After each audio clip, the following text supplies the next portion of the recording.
지인 중에 지금 상간남 소송을 당해가지고 합의금, 위자료를 청구당할 거 아니에요. 보통 얼마를 내게 되나요? 보통 위자료는 사이라고 보시면 됩니다. 와.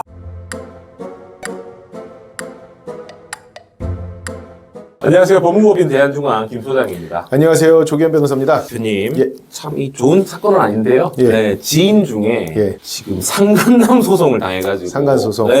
어디까지가 상간인가? 뭘 조심해야 될까요? 첫 번째, 제일 중요한 거는 상대가 유부녀라는 거를 몰랐다라는 걸 입증하면 일단 완전히 빠져나갈 수 있어요.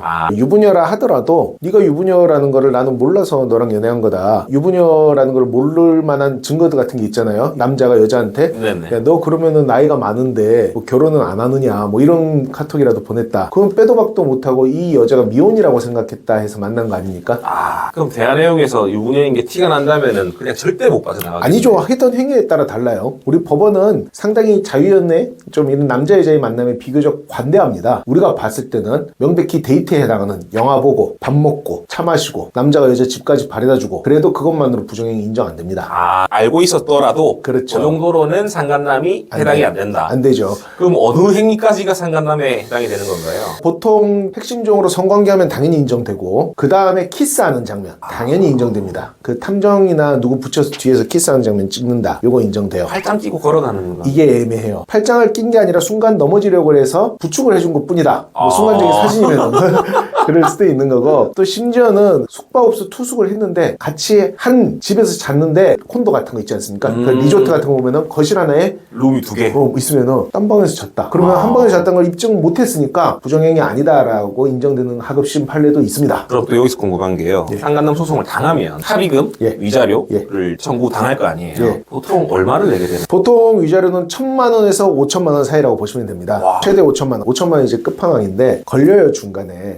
걸려서 상대 배우자랑 합의를 하는 거죠. 절대 안 만나겠다. 그 합의를 했음에도 불구하고 계속 속여가면서 합의서도 있는데 용서도 받았는데 그걸 계속 만나면서 심지어 그 배우자를 조롱하는 카톡 같은 걸 보낸다든지 재판부에서 굉장히 괘씸하게 봐서 5천만 원까지 인정되지만 통상 가벼운 행위로는 1,000만 원 정도 수준에서 끝나는 경우도 있습니다. 그럼 일반적으로는 1,000만 원. 정말 특수한 경우에는 5천만 원이라고. 요즘 일반적으로 1,000만 원은 아니에요. 요즘은 한 3천만 원 정도까지도 잘 인정됩니다. 3천만 원. 그렇게 상간 소장을 받게 되면 어떻게 대응을 해야 될까요? 보통 상대가 얼마를 청구했냐에 따라서 변호사를 선임할 필요가 있을 수도 있겠죠. 내가 만약에 상간남으로 의심받는 사람이다. 근데 나는 나한테 책임 없음을 주장하고 싶다. 그럼 당연히 변호사 선임해야 되고 다 이기면 변호사 비용도 거의 물릴 수 있거든요. 그런데 또 이런 것도 있죠. 나는 잘못은 인정하지만 뽀뽀를 보냈는데 5천만 원? 말도 안 된다. 예를 들어 500만 원 주고 변호사를 선임해서 1,000만 원에 막으면은 5천만 원 들어온 거 1,500만 원만 들었죠. 그럼 3,500만 원 아꼈잖아요. 양심적인 변호사랑 꼭 상의를 해봐야 돼요. 항상 그렇게 말씀하시더라고요.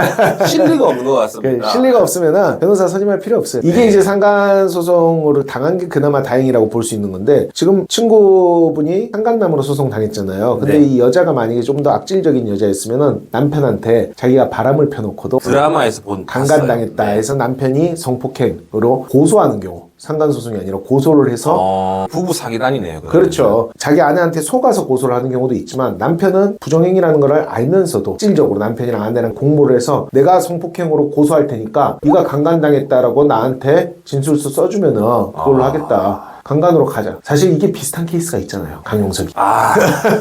무섭네요. 항상 지를 조심해야 될 것 같습니다. 오늘은 대표 변호사님 모시고 상간남에 대해서 한번 영상 만들어 봤고요. 또 재미난 영상으로 찾아뵙겠습니다. 감사합니다. 감사합니다.